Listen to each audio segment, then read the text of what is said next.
Okay, good evening everybody. Welcome to this meeting of the Planning Committee. Firstly, I will call upon the clerk who will advise how the meeting will be run this evening. Thank you, Chairman. Please note that we are trialling hybrid meeting arrangements with registered speakers and councillors who are not members of the Planning Committee having the option to join the meeting via Zoom, and are also live streaming this meeting via the Council's YouTube channel to encourage more people to engage in our public meetings. The proceedings of the meeting will also be recorded. Please can I remind everyone to use their microphones when speaking and turn them off when finished. Please can attendees present in person refrain from watching the live stream or joining the Zoom link, as this will cause interference for our viewers. In accordance with the Constitution, members of the public who have registered to speak will be permitted to do so when invited by the Chairman. I have confirmed those entitled to speak. We are not expecting any fire alarm testing today. In the event of an evacuation, please leave by the nearest exit and gather in the car park next to the library opposite Tesco.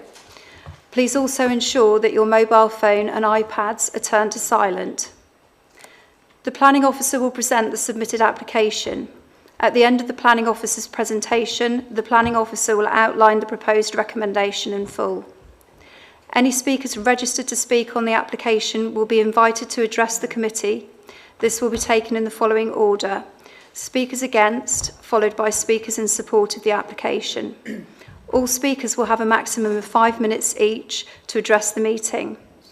This will be followed by questions from members and responses from the Planning Officer. Once questions from the committee have concluded, the Chairman will open the application for debate. At the conclusion of the debate, the Chairman will seek a proposer and seconder for the application. The proposal must be in full and include all information, such as conditions or reasons. The Chairman will then confirm with the Planning Officer if they wish to enter into a period of summing up. Members, if at any point you leave the meeting for any reason during consideration of an application, you will be unable to vote on that application. I will now hand the chairing of the meeting to the Chairman, Councillor Pentley. Thank you. And can you advise on any apologies or updates to the membership of the committee this evening? Okay. Chairman, I wish to report, with the wishes of the independent group, that Councillor Brown is substituting for Councillor Mills. Thank you. So members, minutes from the last meeting held on the 16th of January 2023. Is there a proposer, please? Councillor Dudley proposing. A seconder? Councillor Lewis seconding. All those in favour, raise your hand. So those minutes are carried. Thank you very much. Declaration of interest. Do any members of the Planning Committee have any pecuniary or non-pecuniary interest on any of the items on today's agenda? Please raise your hand if you do. I'm seeing no raised hands. Officers, likewise, any pecuniary or non-pecuniary interest? Great. I'm not aware from either the clerk or the senior planning officer of any urgent items, so we'll move on to the first and indeed only application of this evening, which is land north of Totnes Road, Corrigan St Mary, reference P 2022-0888. The clerk has confirmed that those who are registered to speak are indeed here tonight. So first I'll ask Mr. Scott Jones to introduce the application. Thank you, Chairman. So this is a returning item that was deferred at the last committee meeting for the reserved matters relating to up to 100 dwellings for layout, scale, appearance and landscaping at land north of Totnes Road, Collerton St Mary, and to the west of Borough Park Road. Again, access was approved at outline stage and is not for consideration in this application. This is the outline of the reserved matters with the red boundary line. I'll principally quickly run through the previous presentation, and then I'll go on to detail some comments on the reasons for deferral from the last committee. So again, this is the land of the application site. It's a number of fields to the north of Totnes Road, with the land rising from south to north, just on the outskirts of Paynton. Just to have a closer view of the aerial of the site. and just some views now east and west, showing the current state. Just quickly, this was the indicative outline proposal, showing development towards the southern half of the site on the lower ground, loosely in line with Borough Park Road to the east, and then public open space and some public facilities to the north and west. Again, as a refresher, this was the detailed single vehicular access point approved at outline stage, which is a simple junction with some revised crossings and markings in this location.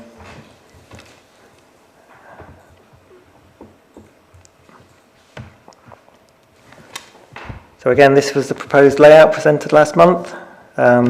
Principally, development served off the single access point and running across 3 roads that run across the hillside, east-west direction. Simply a close-up view.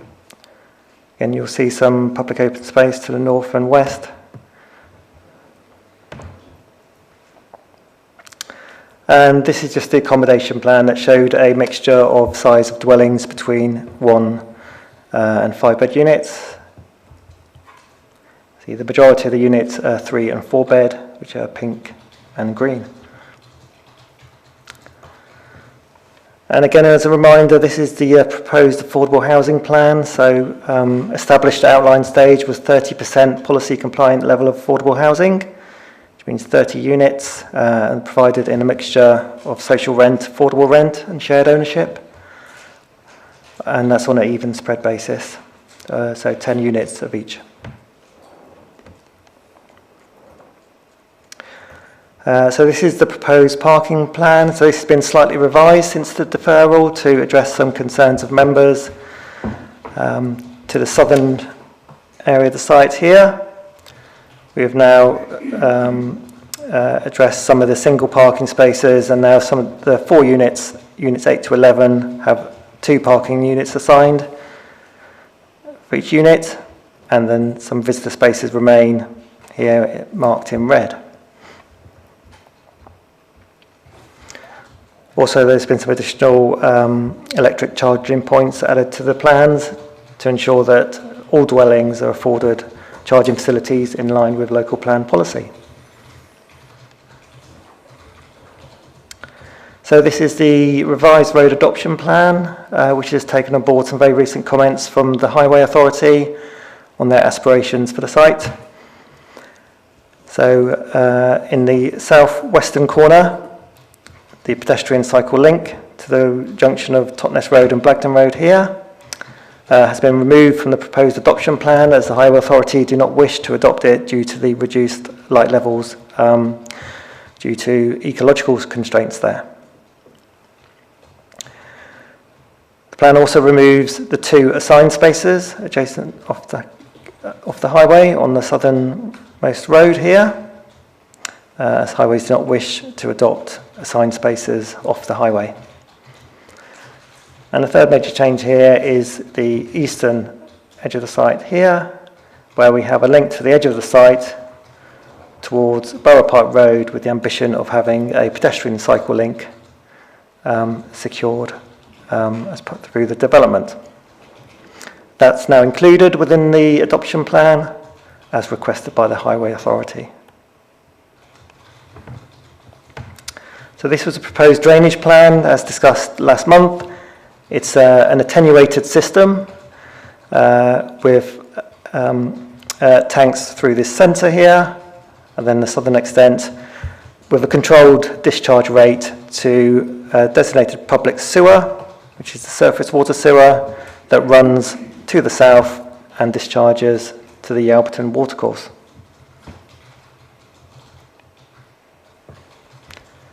Just a close-up view of the drainage and the area of the site where most of the attenuated drainage is going to be around here. So as outlined last month, the proposal has gone through some various iterations in terms of its character, and through the course of the application has introduced a character area concept with subtle changes in materials and detailed design to try and provide some variety, sort of organic feel to this rural development. Here are the proposed materials plan that was presented last month. So there's a mixture of red bricks of different textures and colours, rough cast render, and then different cladding materials, including natural timber and tiles to match the roofscapes. Again, just quickly running through the landscape plans for the development, we have public open space to the upper fields with access points for the enjoyment of the public. To the west, we've got a mixture of allotments, formal play areas here, and public orchards here.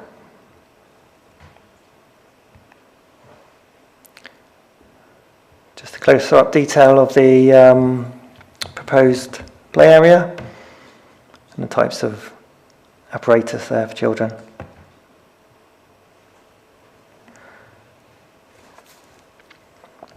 Again, on the southern link, there's a sort of rural trim trail with a mixture of incidental play, natural play on the route east-west along the southern border.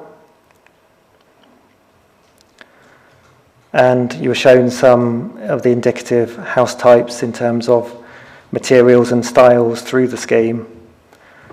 You say some with chimneys, rough cast render, differing sort of porch detailing and emphasis materials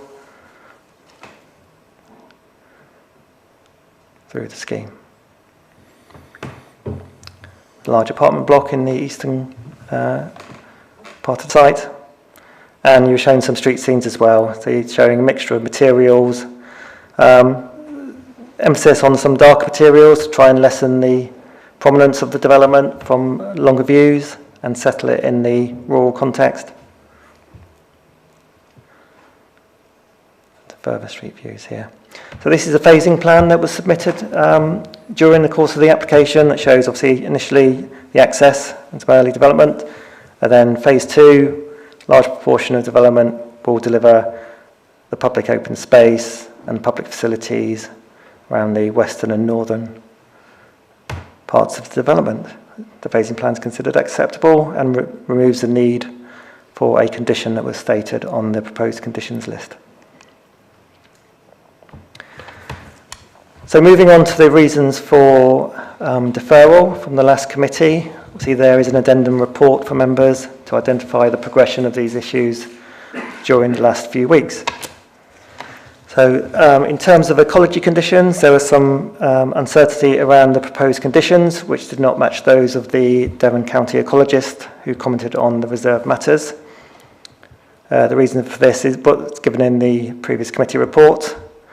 And so further correspondence with the ecologist has been undertaken, explaining my suggested omission of his conditions, as they were duplicating those attached to the outline consent. So he has agreed that the conditions are actually not required, and the proposals without the conditions are acceptable.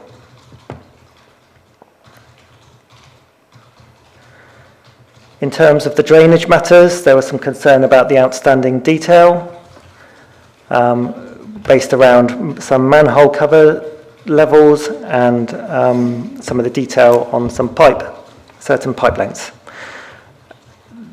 The corrections have been made and plans have been submitted, and this is a response from the council's drainage engineer citing that the surface water drainage system is acceptable.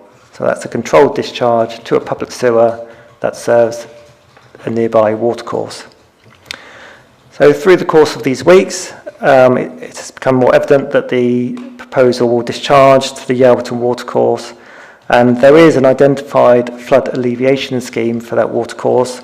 So the drainage engineer has requested an obligation is secured on a dwelling-based provision, as per point 3.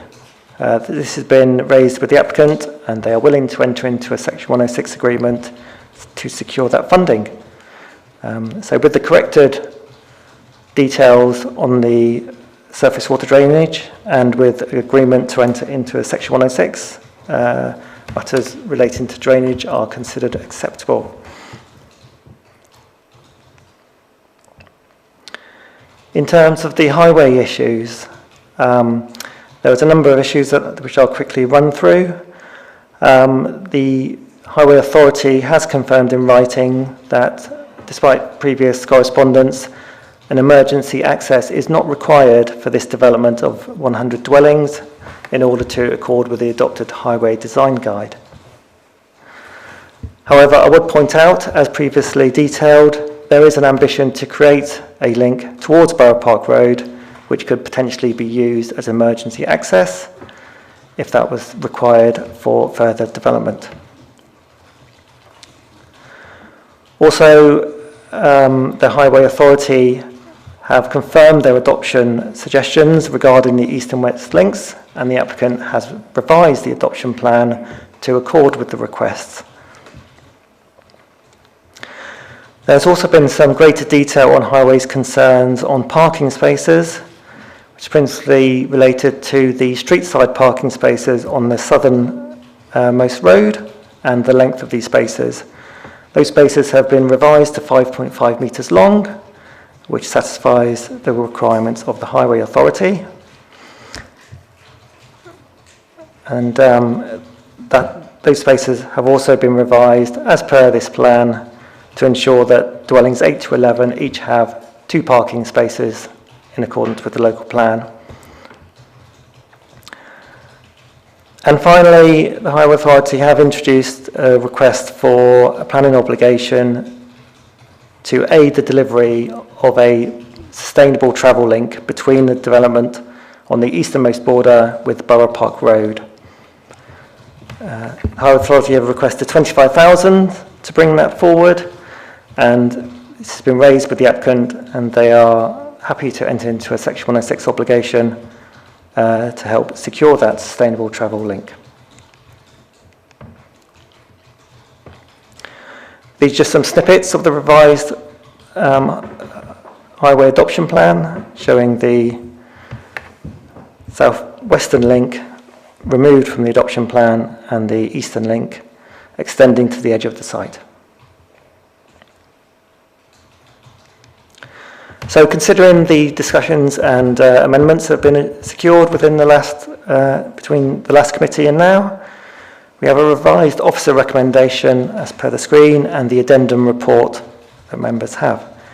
So this is approval, subject to a Section 106 legal agreement to deliver 1, flood alleviation works obligation of £91,500 for works to the Yalberton watercourse, and 2, an obligation to secure £25,000 for works to deliver a connected pedestrian cycle link to Borough Park Road. Also, conditions as outlined with amendments as identified and final drafting of conditions delegated to the Divisional Director of Planning, Housing and Climate Emergency, and the resolution of any new material considerations that may come to light following Planning Committee to be delegated to the Divisional Director of Planning, Housing and Climate Emergency, including the addition of any necessary further planning obligations, conditions or obligations. And just finishing the slide showing the proposed layout, and that concludes my presentation to members. Thank you. Thank you, Mr. Jones. So members, we now move to public speakers. So firstly, I shall call upon Mr. Graham White and Mr. Simon Bell to address the meeting. I understand Mr. Simon Bell is at least attempting to join us remotely. You'll have a total of 5 minutes between the two of you. Mr. White, are you intending to go first in the hope that the link up works seamlessly into Mr. Bell? That is what I'm hoping for. Okay. Okay, very much. Very good. So we'll make a start. We'll begin the timer, and we'll let you both know when there's 1 minute remaining of your total of 5 minutes. Okay, lovely. Good evening, everybody. My issue has been brought forward from the reserved matters of the flooding and the layout of the site, and indeed the behaviour of the surface water and contaminants during and after construction are clearly a matter of consideration. I'm really surprised the lengths that the plan officers have gone to avoid the issues of my water supply. I'm not seeking monetary value out of development, nor am I trying to stop the development as a whole. I just seek safety for my family's water supply. If these issues are ignored, I will be seeking a judicial review against the council, no matter the cost involved. And for comments of the plan officers that should be brought forward as part of the plan application, that is completely unjust and also a contradiction to the statement of this is a civil matter. It is not my remit to make sure this development is delivered in a safe manner, and I'm being forced to make these comments publicly for the second time for the safety of my family. This should be the role of the plan officer to make sure that development is delivered in a safe manner and not just to suit the applicant. But the point is, based on the proposed layout, there is a risk of contamination to my water supply. This does need to be considered and the correct conditions put in place. I would like this to be noted on record that I have sought the safety of my water supply with this council, and if no action is taken, the development does in fact contaminate my water supply, I will be holding Torquay Council accountable. I forwarded an email to the Environment Agency, to all the councillors and the plan officer. They stated that any potential impact to the borehole is a matter for the environmental health at Torquay Council, and recommended that I address my concerns about these matters to the planning officer, so that they be considered when the application is derived. Which I now, for the second time, I would like to ask the committee members, have you received any information from the safety of my borehole from your planning officer or the environmental health at Torquay Council for an informed decision to take place? Thank you very much for your time, and I look forward to your comments on this matter. Thank you. We'll of course pause the timer whilst we try and get the technology to work.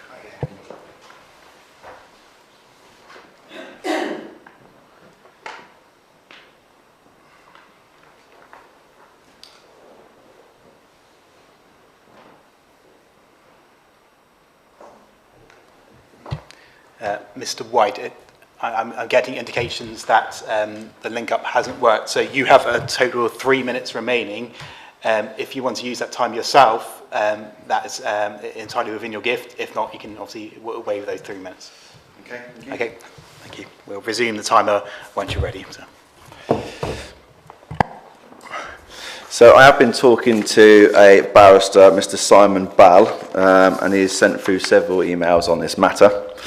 And one of the emails that he sent through, he said that permission has been granted on the outline application and it is beyond challenge now, as I understand it. Your concerns relate to the construction and the layout of the site in respect to the way that this could impact on my water supply. But the point is, based on the current layout proposed, there is risk of contamination of your water supply, and this does need to be considered. Yes, issues of flooding may be mitigated, but the point is that the layout of the site and indeed the behaviour of the surface water contaminants during and after construction are clearly a matter for consideration. Whilst the LPA may want 100 houses to help there with a shortfall, as I understand it, ultimately they have to consider this properly, and part of the consideration relates to the impact on the layout and construction of the development that as on my borehole. Another email that he sent through. I cannot see why the LPA officers consider the question of whether this development impacts on your water supply is in fact a civil matter. Primarily, the impact of the development and the changes to the behaviour and storage of the surface water on site on the potential quality and quantity of the water supply from which your family draws off should be viewed as a planning concern and considered accordingly, particularly where the proposals involved contaminated and potentially contaminated land.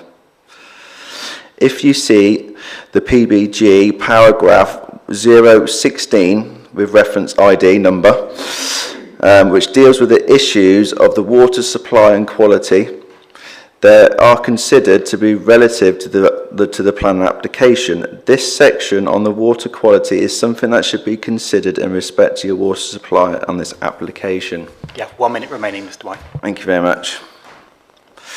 I would propose to put forward that some planning conditions could be put in place. I'm asking for a condition to ensure that an independent drainage engineer certifies the drainage has been installed in accordance with the approved plans prior to occupation and drainage continues to operate as designed.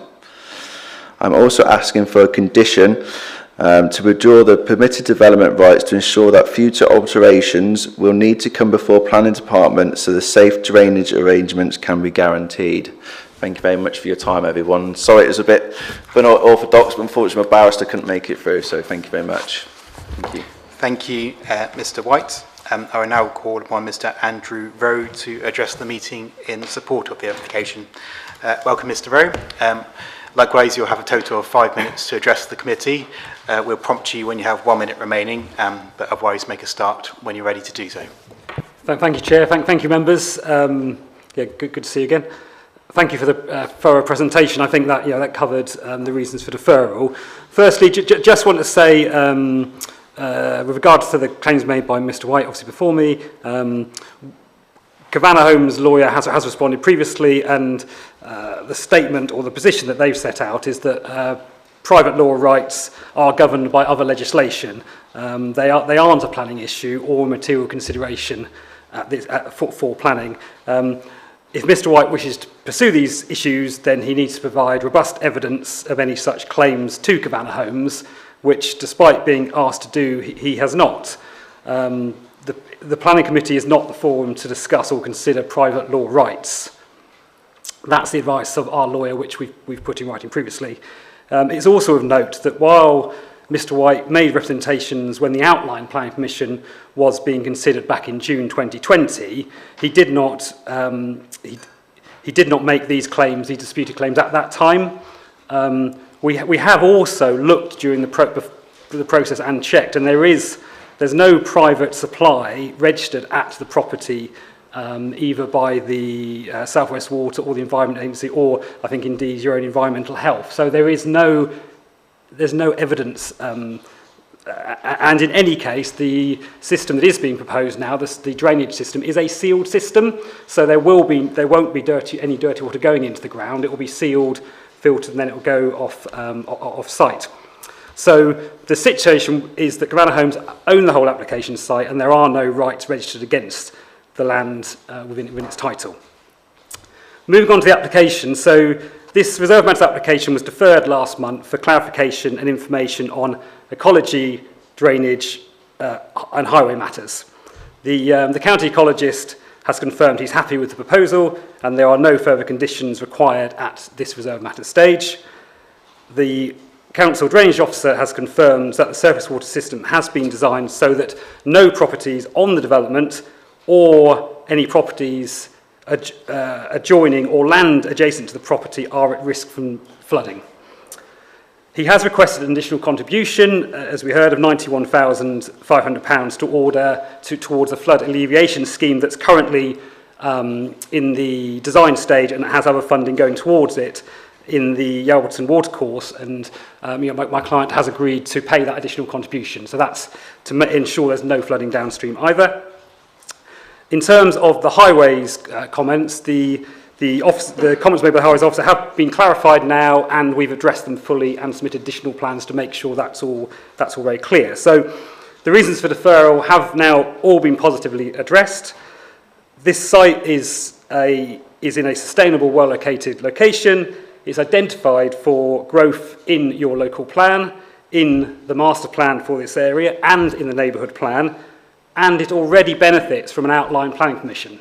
So we're only here tonight to consider the reserve matters, not the principle, obviously, of the scheme.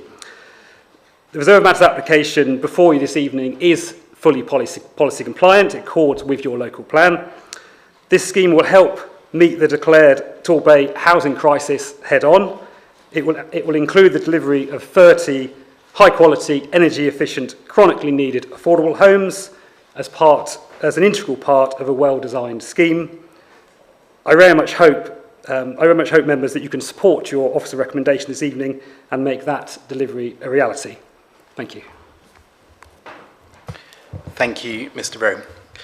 Members, that concludes the speakers, so we move on to questions for the case officer. Members, I would remind you this is, of course, an item that we ourselves deferred in January, and just to remind you, we deferred it on grounds of ecological, drainage and highway matters, and so as such, I'd ask that where possible, you focus your questions upon those subject areas. So, first of all, I'll take Councillor Jackie Thomas, followed by Councillor Kennedy. Councillor Jackie Thomas, please.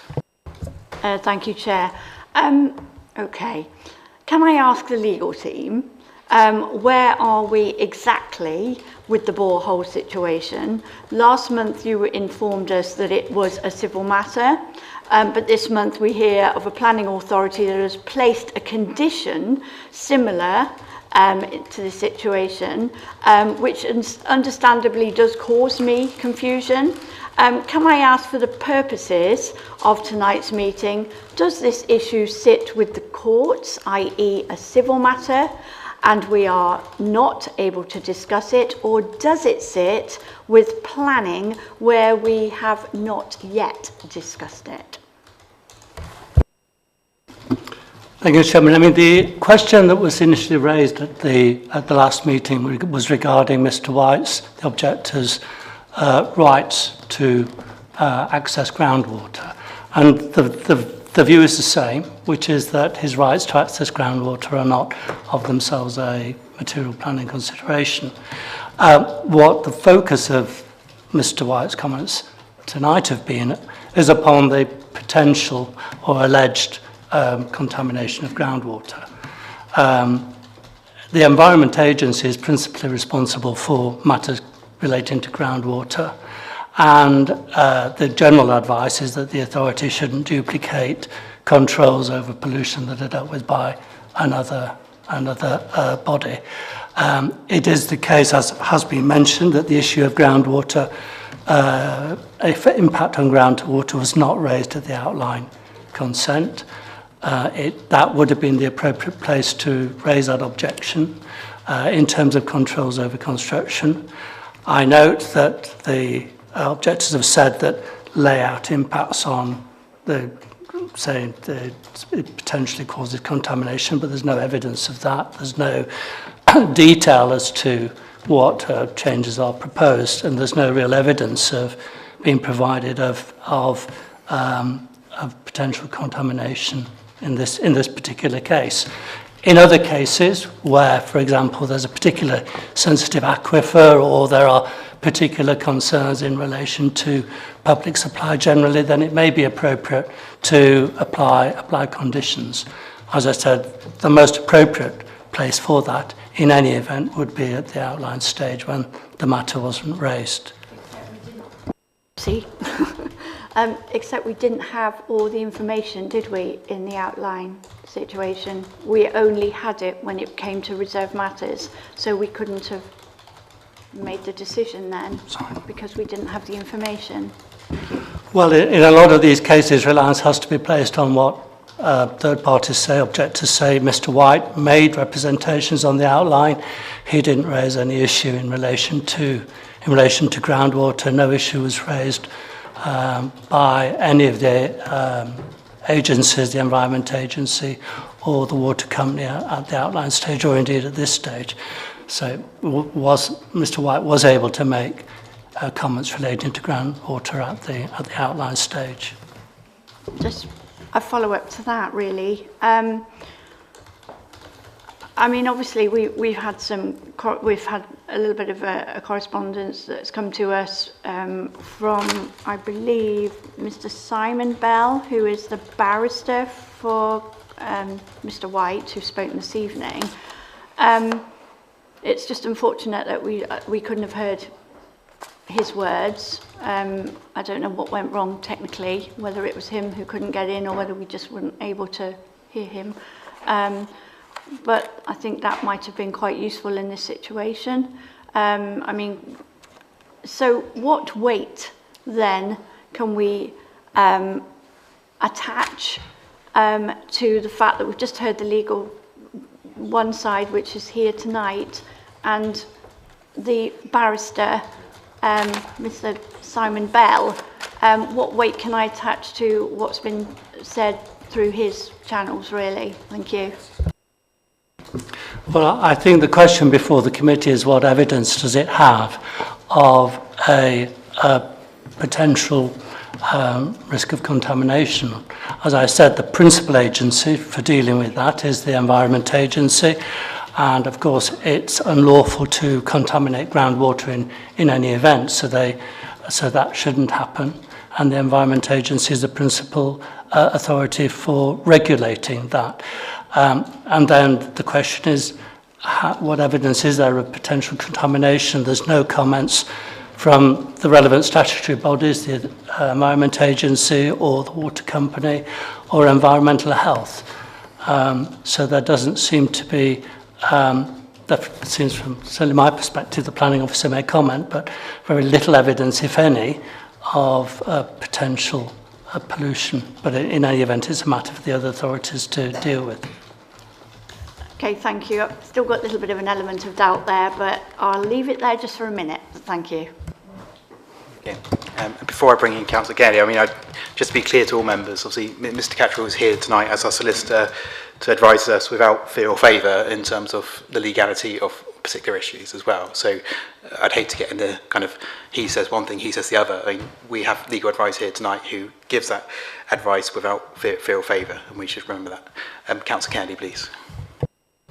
Yes, thank you, Chair. And just to update you, what I've just been told is that it wasn't a technical issue. I believe that the barrister's on a train and he may not have a signal, so the reason why he hasn't been able to join. But anyway, I do understand there's some legal things here which might be a little bit complicated for this committee, but there is a question I'd like to ask which was raised by Mr. White with regard to conditions. I don't know if I can name the site, the development, but we have recently experienced a development where we found that the agreed drainage in the planning consent wasn't actually put in. So, you know, and that does cause more problems later. Is it possible then that we could put a condition in that we do inspect that the drainage as agreed has been put in prior to first occupation? That might alleviate some of the concerns.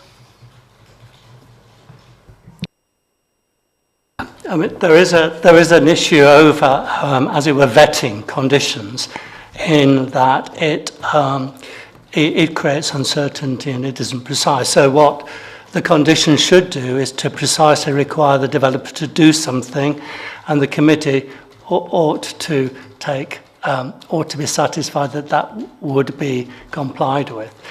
If there was I think as might have been suggested by Mr. White, a condition that what is done is vetted by somebody else, and that creates uncertainty. The developer doesn't know what he's got to do and whether what he's got to do will comply with what that person wants. So the basic position should be generally that the conditions should specify what is required, and the committee should be satisfied that those requirements will be complied with.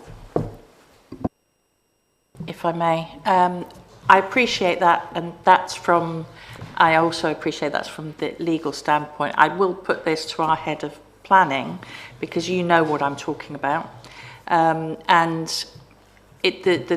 think from our point of view is when that has been experienced and the difficulties it causes to us, all of us, when these things don't happen, I'm also thinking about giving some comfort to some concerns and wondering if we do put this condition in. I know that it's unusual legally, but perhaps as an authority we could think about doing that, because we've also experienced a problem in Torquay with regard to drainage not being put in correctly. Could we please, and we can ask that it's our own drainage engineers that inspect, once it's built. rather than an independent group. I mean, I'm trying to explore some possibilities that perhaps are outside the legal side, but something that we could do as an authority that might give some comfort here. Through you, Chairman. I might let the case officer come in as well on this, but I do understand your feelings, Councillor Kennedy, having seen some of the other sites that we've looked at in the past. You've got to be a little bit cautious here because you are sort of implying that this developer is going to cut corners or not doing that, which I know you're not trying to do. But the idea of our own drainage engineer doing a check on that when that information is available and when the work's been done does seem a reasonable thing for us to do, just to offer that reassurance. We've got to be careful about making unreasonable conditions, and we may need to revise an existing condition on that point. But I think if that would satisfy you as a planning committee and residents that that have been put in correctly, then with agreement with Cavanagh, who we have a close working relationship on other sites with as well, I believe that could give you that reassurance. So. Thank you, and I think if the rest of the committee were minded to do the same, then we would love to hear how we could put that in that doesn't offend Cavanagh, but also offers comfort to others. So. Through you, Chair, David has come back very strongly and confirmed that, he's satisfied that the scheme now does mean that there's not infiltration on the site because the nature of the soil there didn't allow for that, so it is a completely sealed system. So from his point of view, he's content that there won't be any contamination of a water supply. We might come on to the water supply issue a bit later as well, I think. But from David's point of view, yes, he knows what he's expecting. He will be able to agree to what's been done, so we'll do that. Councillor Dart, please. Thank you, Chair. I have questions relating to the borehole thing, but also to something related. Just first, on this issue, adding to what Councillor Kennedy has asked. Firstly, I know this was already confirmed, but can you just sort of say this in the clearest of terms? Is this a full material planning consideration? Is this something that the committee can actually make a decision on? And is this going to come back to bite the council later on down the line? Can I seek sort of clarification on that point first? Well, unfortunately, Chairman, it is to some extent a grey area. The principle I have said is that a council ought not to duplicate the controls that are governed by other authorities, the Environment Agency, for example. And so it's not, as you will have seen, other councils with the agreement of the applicant and at the request of the agencies have imposed conditions that they think are reasonable. The key point in those circumstances is that those conditions were suggested, required by the relevant agencies, so the Environment Agency or the Water Authority. That request hasn't come through. So in the legal terms, it isn't exactly black and white. It's a grey area. But subject to the principles that I've said, and in this case, as I've said, there is no request from the relevant statutory authorities to impose conditions. Thank you. And just sort of adding to the request for potentially a condition to this, I don't know if this is, I don't think it is straying into debate, but I just think, I'm not sure adding comfort is potentially the best thing for a local authority to do on planning applications. And I just don't know whether or not that's particularly sustainable thing to do, is to require developers to do that type of thing, and whether or not that would be creating a precedent, and how many things would we require to look at, whether we would go and look at lots of different elements of a particular development so that we could be sure that those things were being complied with. Is that type of addition sensible? Well, as I said, it is a grey area, and I am in favour of a condition which will satisfy both the developer and the applicant that deals with this issue. So I wouldn't, from a legal point of view, as it were, stand in the way of a condition which the planning officer suggests and the developer's agreeable to. Thank you, that answers that question. I just have one more, which is on SUDS. It says here that SUDS is to be managed in perpetuity by a management company to be approved by the council. I couldn't see any information anywhere about that, and I guess my question is sort of surface level, who and how and when? Sorry, before I introduce Mr. Ketchell, I know Councillor Dart, you weren't here for the last meeting, but that was discussed some of that there, but nevertheless beforehand, so hopefully we won't spend too much time on it, but obviously Mr. Ketchell, please do answer the question. Well, the brief answer is that the details of who, why and when is dealt with in the Section 106 agreement, so that provides for those details to be approved by the local planning authority. Great, thanks. Any further questions, members? Councillor Hill, please. Thank you, Chairman. It's concerning the information supplied to us at the outline planning permission, because we've heard that Mr. White didn't put in an objection at the time, and we weren't given all this information clearly. So is that an issue that's going to cause problems later on if this development goes through? I did contact you, a few of the officers, a couple of days ago concerning the letter, and I've got a sort of reply here, so if you could answer that. Yeah, well, I'll principally just confirm what our legal advice has principally just said in terms of the outline was the correct point in time to raise this as a planning issue, and say Mr. White submitted a couple of representations but didn't cover the issue of groundwater. So, there is a consent for 100 dwellings on that land that has been established, and now it's just a matter of looking at the finer details through these reserved matters. And part of that is the evidence that is available for us today in terms of the sensitivities of the site to groundwater, which there is no sort of apparent evidence within mapping available about a groundwater source. In proximity to that land. If I may continue, if there is contamination and we knowingly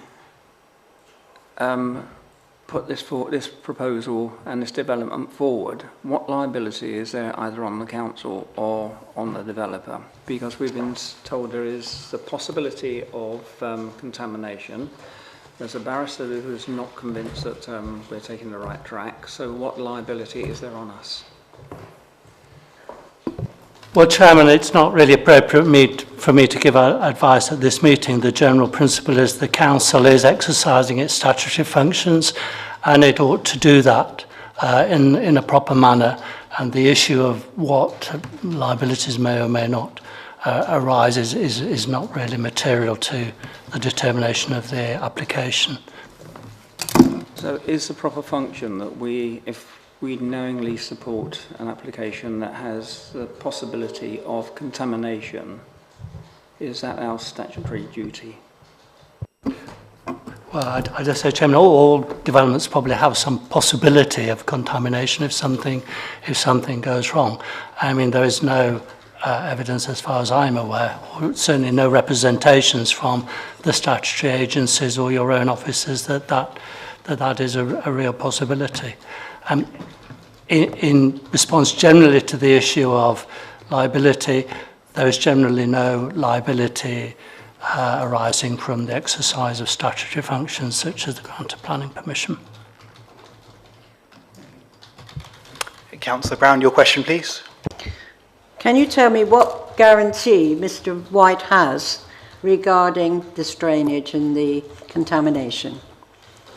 If it wasn't said at the last planning meeting, and I wasn't there, but the rest of the councillors were there, so nobody knew about this. So, what guarantee has this man got regarding this? I mean, are they Thank you, going to Councillor Brown. inspect it? Your question is received. I want to hear Okay. Mr. Cattrall's response. Well, as I said, it's incumbent on objectors themselves to raise issues.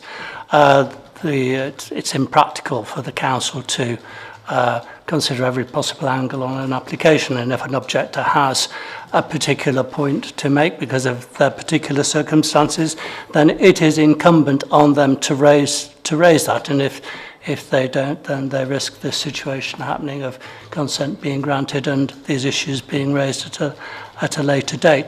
He has the assurance from the general law that it's unlawful to contaminate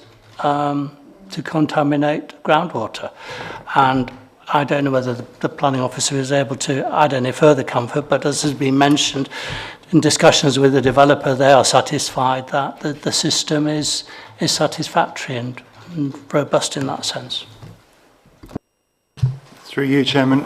To come back to Councillor Brown's point and Councillor Kennedy's as well, we do take this matter very seriously. We've heard from a neighbour who says that they're concerned about the quality of their water supply for their family, which is obviously going to be of concern to anyone.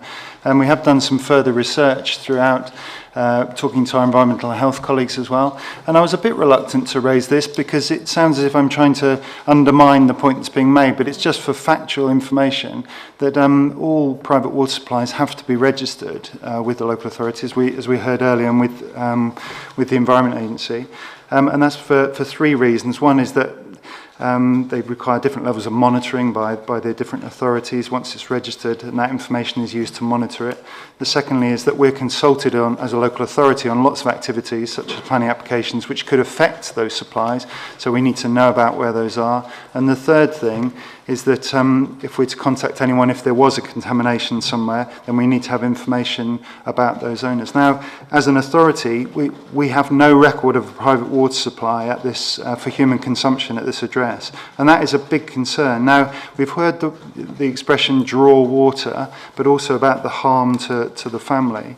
There may well be a ability to extract groundwater, perhaps for watering the garden or cleaning cars and things, but not necessarily for human consumption. If there was, that would need to be registered with us as a local authority, and it's not. And that just gives us a little bit of uncertainty about quite what's being claimed here as to whether or not it's for human consumption or not. But from our point of view, our environmental health colleagues have confirmed that there is no supply there, and so there must be a general supply to the site as well. So. May I just ask one point, Mr. Chairman? Do you inspect it? Once the houses are being built, the drainage for contamination. I mean, is there an inspection going on? I mean, once they're built. I mean, it could happen afterwards, couldn't it, once the drainage has been done? So, obviously, is there anyone going out to inspect it from the Water Board? That falls within the Environment Agency and yes, potentially our environmental health colleagues, but yes. That happens anyway on all sites. I think what Mr. White may be concerned about is during the construction period rather than necessarily afterwards, because I think there's been some reassurances about a sealed system that will be in operation afterwards. But as the Chairman mentioned, there can always be issues of breaks or damage in the past, in the future, but we can't legislate for those. But we feel comfortable and feel very strongly that the legal advice is clear, that we're in a position to make a decision on this evening. Any further questions, members? Okay, then we'll move to debate stage. Any debate, members? I can't believe there's no debate on this. Come on. Councillor Kennedy, please. Well, I'm satisfied that all the deferral issues have now been met. I mean, if everybody is in agreement, I would like that additional condition if we can seek some wording from our planners. But other than that, I'm quite happy to go with, propose approval when the time comes. Okay, thank you, Councillor Kennedy. I'll come back to you at that relevant stage. And before we flesh out the details of what that condition may look like, I'm just going to invite Councillor Darts, whose hand is raised. Thank you, Chair. seeing as though there wasn't much debate, I thought I would chip in.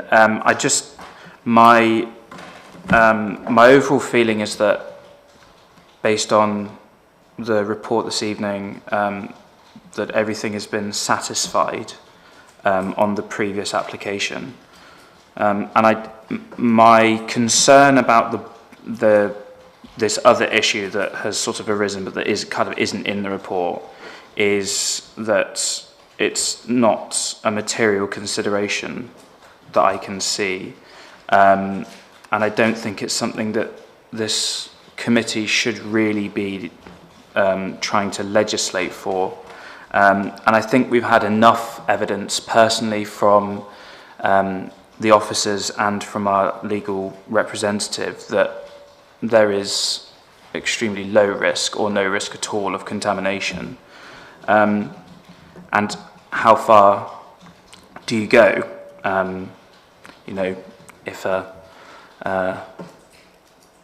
If there's an issue like this anywhere, somebody might be able to complain about that. I don't see it as something that the council can personally do, and I don't know what the addition of a condition would do necessarily.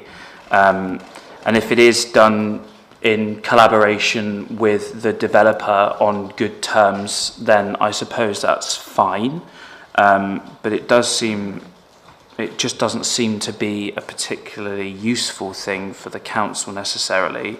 And it does seem like it's potentially just trying to give somebody a bit of peace of mind, I suppose. If that is the case, then I guess I'm happy to do that, but it doesn't necessarily do anything for the chap who's concerned about his water supply, who's asked specifically for us to add extra things to this, which we aren't considering. So I don't see what that will do personally. So my view is that we approve the application as per the officer's recommendation this evening. I think that's it. So at this stage, I will now ask the officers, because this might aid debate as well, in terms of what perhaps working with Councillor Kennedy, what that condition would actually look like in very clear terms. Through you, Chair, there is no current new drainage condition on the reserve matters. There are obviously conditions on the original outline. The other alternative is to use an informative, which we do use on planning permissions, that indicate that the required Environment Agency checks and the ability for us to do our environmental health checks on the site are given that explicit mention in the permission that goes out. But otherwise, we'd need a completely new condition on drainage on this reserve matters, of which you've heard the contrary view from Councillor Dart. But we could certainly word something that allows for an inspection from our own drainage expert with the agreement of the applicant. Councillor Candy, please. I think to clarify then, I will explain to the entire committee what my experience is with a development. I don't think you need too many guesses as to which one it is. It's almost complete, and I've had numerous complaints, at the ward councillor complaints with regard to water, surface water. And when I asked our engineer to go out to take a look, they had not put in the drainage system that had been agreed at committee, at the planning stage. It was completely missing. And so I think the reason I'm putting this forward is that, prior to the occupation, that all I'm asking is that our drainage engineer goes out and just checks that the drainage solution that we are agreeing to at committee stage has in fact been put in. I'm not trying to be rude to Cavanagh Homes, not at all, because they were not the developer in question, but I personally don't know, one developer from another.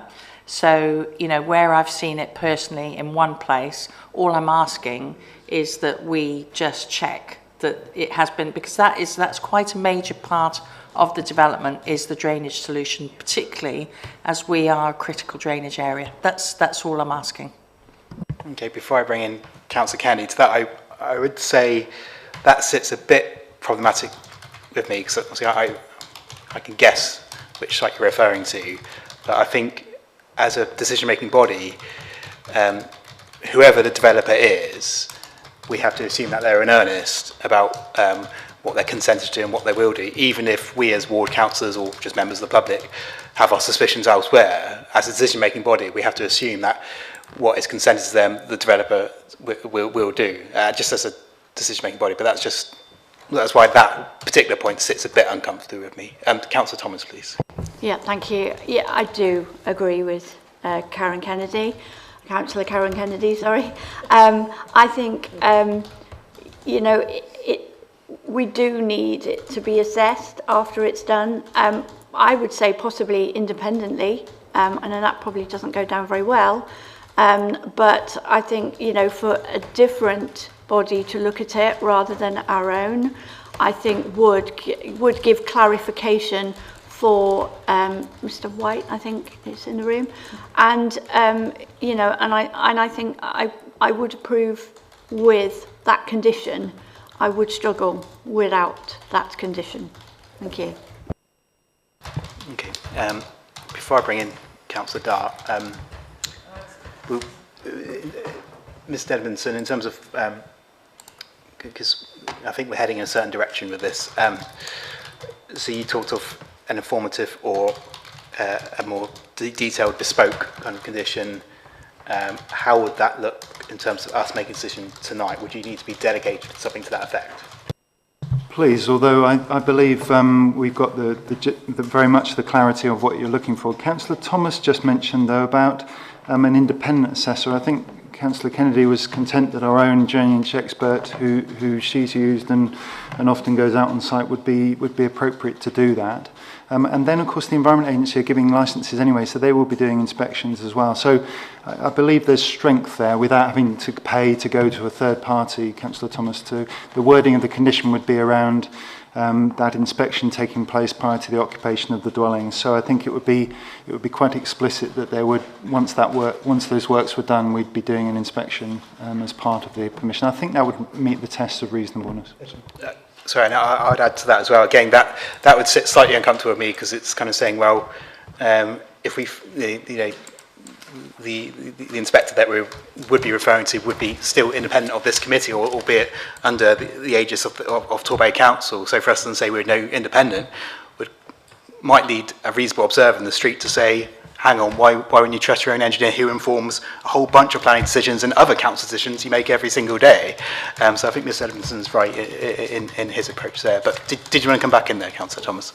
Yes, please. Yeah, of course, I understand that. I just feel that, you know, for clarity, you know, if we had a different independent body looking at it, I just feel that it would, for the sake of that, and, you know, and this development, I just feel that it would give some clarity to the situation, and that is what I would support. Thank you. Councillor Brown, I've seen your hand.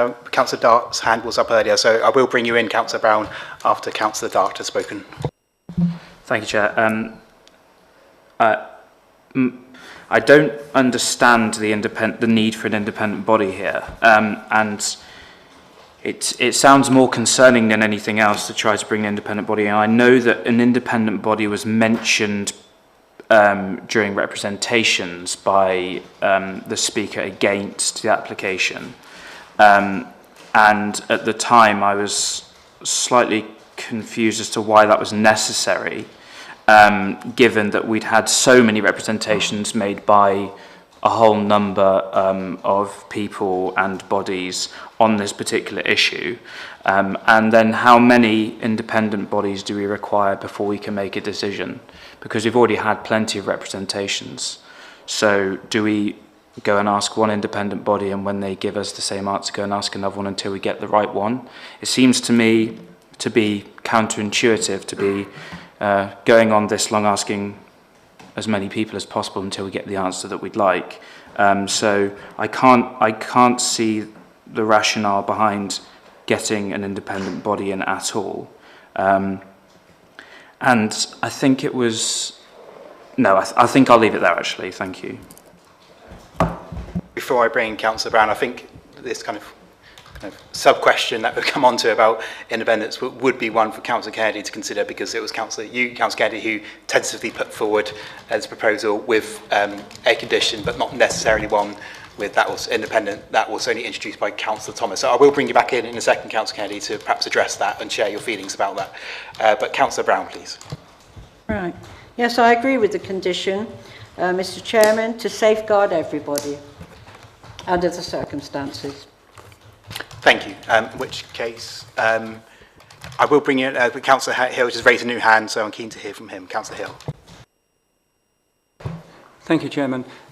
Both yourself and Councillor Kennedy are aware of a project earlier that had drainage issues. Was that drainage inspected by either the council or the builders or building control? Because if they weren't, were we at fault then? Or if they were, was the drainage inadequate? Which is why I can approve of an independent assessment of the drainage that's going in now. Thank you. That's a really interesting question, because even though normally it might appear a bit irrelevant because it's not the application we're dealing with, it perhaps does speak to the effectiveness of such a condition that's being considered here tonight. But I don't know if that's in the heads of you guys, if you were able to speak to that. If such a condition or anything comparable existed in that case, that could help inform a decision whether we want to do something in this case. We are straying down a dangerous path and precedent, as you mentioned, Chairman, of starting to say we want independent assessments of all various bits of applications that come in. We employ specialists within the authority to do that assessment.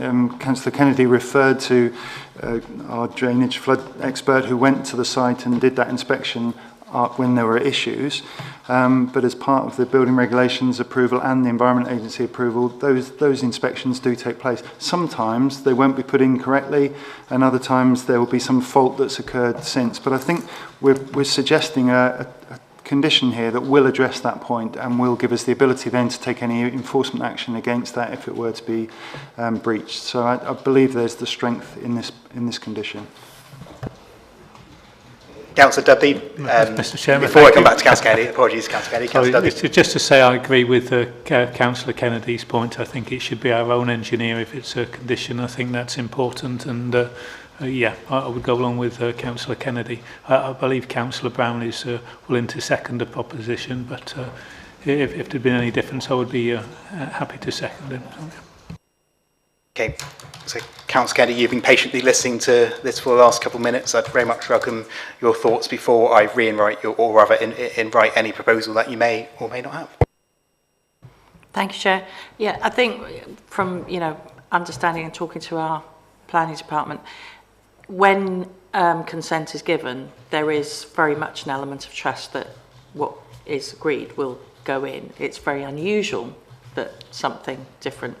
So, yeah, I'm more than happy that it is our engineers or the Environment Agency, if they're due to inspect, but, that it is it doesn't have to be an independent body, it's us, because we don't normally go and inspect a drainage solution once, the build has been done. And all I'm asking is that we just reassure ourselves that and it is the reassurance from the drainage expert who is, giving his... I'm sorry, it's getting late tonight. I think we understand. You know what I mean, yeah. Perhaps to move things forward then, so can you just confirm that you're willing to propose approval with the addition of a condition that relates to the inspected by our own drainage engineer during and after completion of works?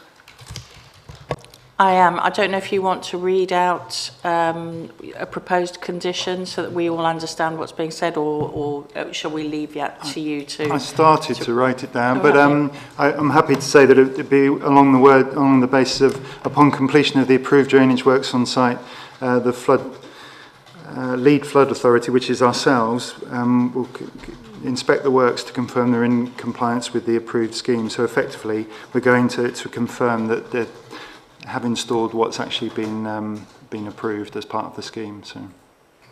And no insult to the developer intended, so that, you know, it's just for... Councillor Kennedy, you're happy with that consideration as stated by Ms Denton? I am, yes. Councillor Brown, are you still willing to second that? I'll second it, yes. Okay. Okay, I don't think there's any need for any further debate unless members are burning. So no, okay, in which case we'll move to the vote. So we are moving for we are going to vote on Councillor Kennedy's move for approval with that condition attached. All those in favour, please raise your hand. 1, 2, 3, 4, 5. Those against and abstaining. Okay, so the motion is carried. So members, that was the one and only application to consider this evening. So I hereby close the meeting.